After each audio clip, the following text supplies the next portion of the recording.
Hi guys, we're going to make baked buttermilk and ranch chicken. I have 4 pounds of chicken thighs.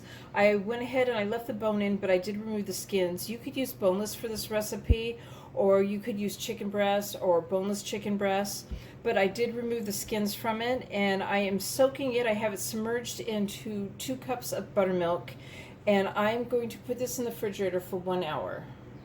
So in this baking dish I have 1.5 cups of plain panko breadcrumbs. I'm going to add half a teaspoon of salt and half a teaspoon of black pepper. This is 1/4 teaspoon of garlic powder and half a teaspoon of onion powder. 2 teaspoons of dried parsley. This is 1/4 teaspoon of celery salt and 1 tablespoon of dried dill. I'm whisking this together to combine it.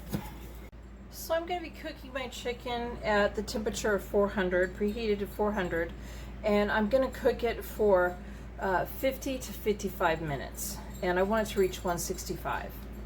And if they're boneless, I'm going to say 45 to 50 minutes. You want to check it again to make sure that it reaches 165.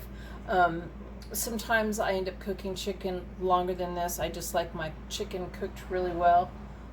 You want to use a 9 by 13 inch baking pan, or a little larger would be fine too, and I've coated the bottom and the sides with non-stick cooking spray.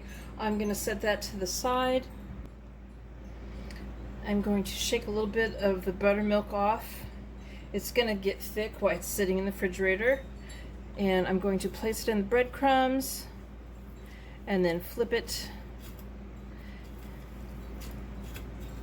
and coat it. Shake it off a little bit, and I'm going to put it over here in my baking dish. Okay, I'm going to bake this for 50 to 55 minutes and have it reach 165 in Fahrenheit. So there's my baked buttermilk and ranch chicken. I hope you guys like this video. Please give it a thumbs up and subscribe to my channel, and thank you guys for watching.